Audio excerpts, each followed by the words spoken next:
Wait, hold on. Are you in the market for a brand new LEGO Star Wars Cruiser set that comes in light gray? Well, if so, then I have just the set for you.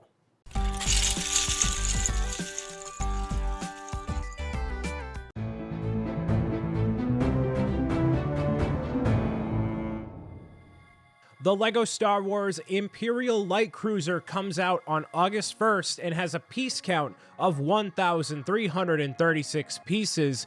It releases for the price of $159.99 in the United States. My name is Brian Saviano here for Beyond the Brick, and set number 75315 is the largest of the LEGO Star Wars sets as a part of the late summer wave, and this is from The Mandalorian. If you're familiar with the second part of Season 2, you'll see Moff Gideon riding around in this bad boy, intimidating the entire galaxy as he's on the search for poor little baby Grogu. But now that we have this set in LEGO form, we can take a look at everything it has to offer, and I can give you my unbiased feelings on this as somebody who's built quite a lot of gray Star Wars ships over the course of his LEGO building career. The Imperial Light Cruiser measures over 5 inches high, 22.5 inches long, and 8.5 inches wide, and includes 5 minifigures: the Mandalorian, Cara Dune, Fennec Shand, Moff Gideon, a Dark Trooper, and little baby Grogu, which he doesn't really count as a minifigure, like a mini doll, a baby, something. And speaking of the minifigures, let's take a look at them really quickly. Grogu is the same exact figure you're familiar with if you've gotten any of the previous Mandalorian sets, including the giant scale child.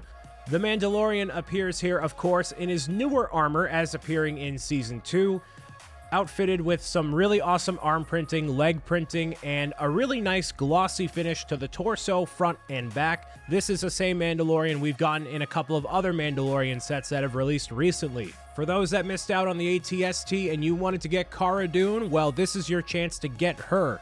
I can't say this character is going to be in very many sets going forward, but I'm surprised they decided to include this figure for the Imperial Light Cruiser. So if you really want to get your hands on this one, I would suggest you get this set because I don't know if the character is going to appear for much longer. And this is the first time we're getting Fennec Shand in a set, and it's a really awesome character to include. I know that I'm going to be taking this figure along with the Boba Fett from the Slave One and putting that in my Jabba's Palace that I have because Book of Boba Fett looks awesome already.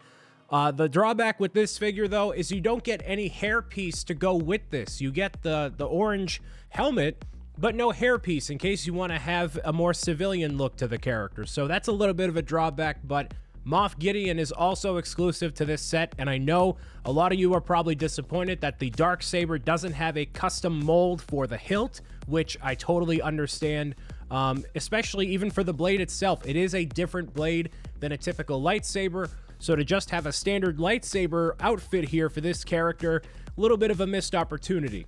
The cape is double-sided, and it's a softer material, so it kind of looks ruffled toward the neck area, but otherwise, really nice details on this character. Some of you also might be a little perturbed that there is one Dark Trooper in this set because the scene that this is featured from has a ton of Dark Troopers. The fact that we only get one, especially considering how expensive this set is, I think they could have included another one because 5 minifigures for $160, it's a little rough. The printing on this figure is actually fantastic, and it might be my favorite minifigure of the lineup.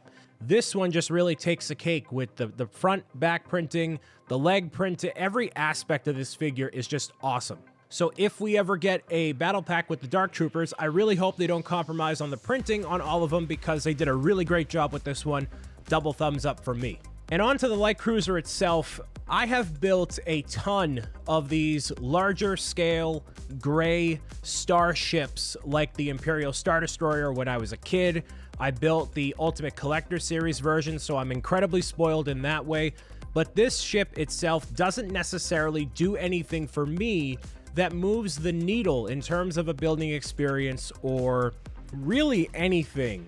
Where you're having a very similar building style. You're taking a lot of Technic to put on the plates on the front.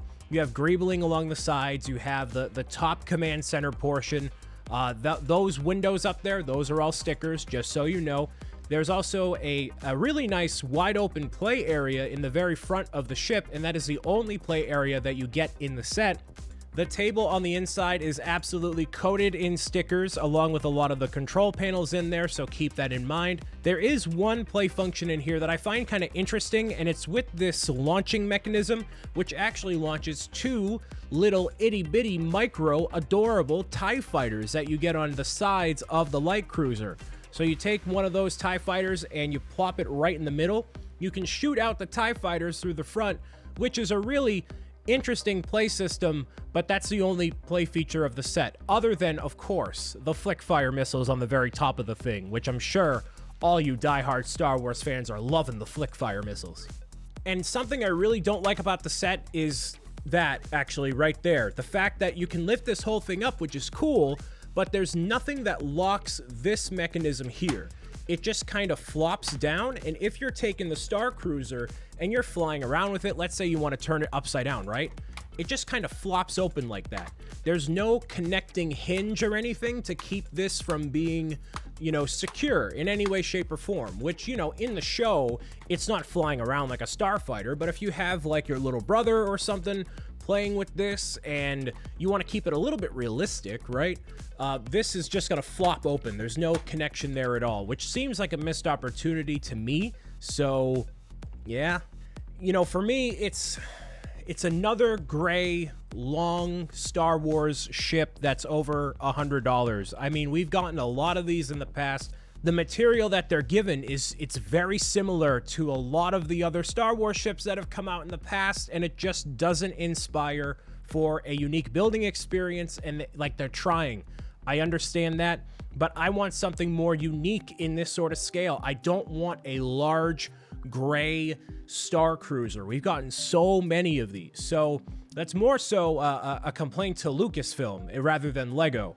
In terms of the build itself, it's 9 bags. It took me about 2.5 hours to build. So it's pretty involved. It's 1,300 pieces, $160 US. So you're going to be building it for a while, and it keeps you going. It's digestible, not the plastic, but like, you know, you build it in little chunks. You don't want to eat the plastic, but the experience overall wasn't enlightening to me. Nothing was different compared to what I've built before in Lego or for other Star Wars ships of this scale. So just like a lot of Star Wars sets, unfortunately, you're going to be buying this to get some of the exclusive minifigures that are in here, like Moff Gideon.